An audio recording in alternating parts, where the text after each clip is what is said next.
اعوذ باللہ من الشیطان الرجیم بسم اللہ الرحمن الرحیم الحمد للہ والصلاۃ علی اہلھا اما بعد فقد قال الحکیم فی کتابہ الکریم بسم اللہ الرحمن الرحیم واعتصموا بحبل اللہ جمیعا ولا تفرقوا۔ محترم و مکرم سامعین و ناظرین، السلام علیکم ورحمۃ اللہ وبرکاتہ۔ عرض گزارش صرف اتنی سی ہے کہ قوموں کی زندگی میں نشیب و فراز آتے رہتے ہیں اور مشکل حالات کا سامنا بھی قوموں کو کرنا پڑتا ہے۔ وہی قومیں سربلند، سرفراز، کامیاب اور کامران ہوتی ہیں کہ جو گھمبیر صورتحال میں، سخت حالات میں، مشکل حالات میں ثابت قدم رہیں اور اپنے بیسک اور بنیادی عقائد پر اور نظریات پر قائم رہیں، اپنی راہ پر قائم رہیں۔ ہم کربلائی لوگ ہیں، ہم حسینی لوگ ہیں، ہم سب کا راستہ حسین ابن علی والا راستہ ہے، جو مولا حسین کا راستہ ہے، جو جناب امیر کا راستہ ہے، جو کربلا کا راستہ ہے۔ ہم سب کو اسی راستے پر رہنا ہے۔ میں اپنی ملت سے گزارش کروں گا اور میں اپنی ملت کو یہ اہم پیغام دوں گا کہ انٹرنیشنل حالات کو اگر آپ دیکھیں تو اس وقت صورتحال کافی خراب ہے، اور خصوصاً تشیع کے لیے، شیعہ دنیا کے لیے، ملت حقہ، ملت جعفریہ کے لیے پوری دنیا کے اندر مسائل اور مشکلات پیدا کیے جا رہے ہیں۔ لہٰذا ہمیں ایک قوم بن کر ان تمام مشکلات کے مقابلے میں کھڑا ہونا ہوگا، ایک ملت بن کر ان مشکلات کا سامنا کرنا ہوگا، اور اندرونی اختلافات جو ہیں اور ان کا خاتمہ، اسی سے دشمن فائدہ اٹھا رہے ہیں۔ ہمارے اندر کی جو لڑائیاں ہیں ختم ہونی چاہیے۔ میرا یہ پیغام ہے، میری یہ گزارش ہے کہ یہ قرآن کا حکم ہے کہ افتراق نہ کریں، تفرقہ نہ کریں، وحدت کریں۔ وحدت کرنا، اتحاد قائم کرنا لازم و واجب ہے، اور غالی اور مقصر کی بحث سے باہر آیا جائے۔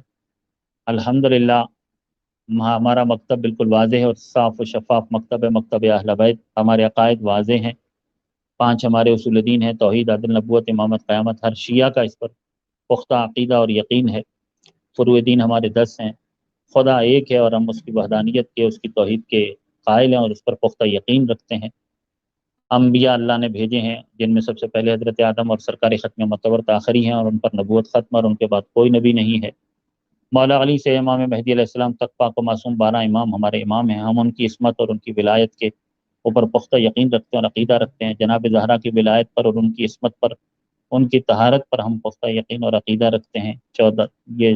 14 ہستیاں معصوم ہیں، اور ان کی عصمت و طہارت کے لیے قرآن مجید کی آیات اور پیغمبر کے احادیث واضح دلائل موجود ہیں۔ تو ہمارا جو بنیادی عقیدہ ہے وہ واضح اور روشن ہے، اور سب کو معلوم ہونا چاہیے، اور اپنے اسی عقیدے پر ہمیں قائم رہنا ہے۔ غیر ضروری قسم کی جو بحثیں ہیں ان سے پرہیز کرنا ہے، خصوصاً وہی قوم میں یاد رکھیے گا کہ مشکل حالات اگر آ جائیں اور تو قومیں وہی کامیاب ہوتی ہیں کہ جو اپنے اہل علم کے پیچھے چلیں، علماء کے پیچھے چلیں۔ دنیا کی ہر قوم، ہر ملت اپنے علماء کی عزت کرتی ہے، اپنے علماء کا احترام کرتی ہے، اپنے علماء کے پیچھے چلتی ہے۔ قرآن مجید کہہ رہا ہے: هل يستوي الذين يعلمون والذين لا يعلمون، کیا جانے والے، کیا صاحبان علم اور جو لا علم ہے وہ برابر ہو سکتے ہیں؟ یعنی صاحبان علم میں اور بے علم جو ہیں، جو نہیں جانتے، ان میں بہت فرق ہے۔ انہیں ایک نگاہ سے دیکھنا عدل نہیں۔ اسی طریقے سے مولا علی علیہ السلام فرماتے ہیں کہ لا شرف کالعلم، علم جیسا کوئی شرف نہیں ہے۔ اور مولا یہ بھی فرماتے ہیں کہ سب سے بڑی عزت و عظمت جو ہے وہ علم ہے، اور سب سے بڑی پستی اور ذلت جو ہے وہ جہالت ہے۔ اور علم جو ہے وہ خیر کا اور نیکیوں اور بھلائیوں کا سرچشمہ ہے، جبکہ جہالت جو ہے وہ برائیوں کی جڑ ہے۔ لہٰذا ہمیں معاشرے سے جہالت کو ختم کرنا ہوگا، غلط فہمیوں کو دور کرنا ہوگا۔ جو نادان دوست اہل علم کے خلاف، علماء کے خلاف باتیں کرتے ہیں، کیوں کر رہے ہیں، اور ان سے بھی گزارش ہے کہ وہ سیدھے راستے پر آ جائیں، اور وہ ایسا نہ کریں۔ اپنے علماء کی عزت کریں، علماء کا اور مجتہدین کا احترام کریں، مراجع کا احترام کریں۔ تقلید ایک مسئلہ ہے، اور کوئی شخص تقلید کرتا ہے، اگر فرض کریں کوئی نہیں بھی کرتا تقلید، تو جو لوگ تقلید کر رہے ہیں کم از کم ان کی مخالفت کا کسی کو حق نہیں ہے۔ مجتہد کے پیچھے اگر آپ نہیں بھی چلتے تو کم از کم آپ کو مجتہد کی مخالفت کا کوئی حق نہیں ہے۔ اسلام تو ہر انسان کی عزت اور احترام کے لیے کہتا ہے، اور خصوصاً جو صاحبان علم ہیں، صاحبان فضیلت ہیں، صاحبان تقویٰ ہیں۔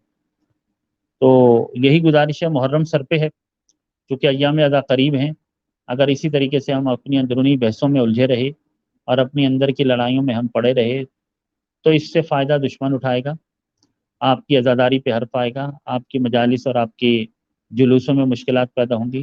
شاید کچھ نادیدہ قوتیں یہی چاہتی ہوں کہ آپ آپس میں دست و گریبان ہوں، اور پھر اس طرح آپ کے لیے اپنی مذہبی رسومات، خصوصاً ایام ازا اور عزاداری سید الشہداء، اس کے راستے میں رکاوٹ پیدا کرنا دشمن کے لیے آسان ہو جائے، تو دشمن کو موقع فراہم نہ کیجیے، تاکہ عزاداری جو مخلص ہوگا ازائے حسینی کے ساتھ، ذکر حسین کے ساتھ، وہ ایسے فتنوں سے کنارہ کش ہوگا۔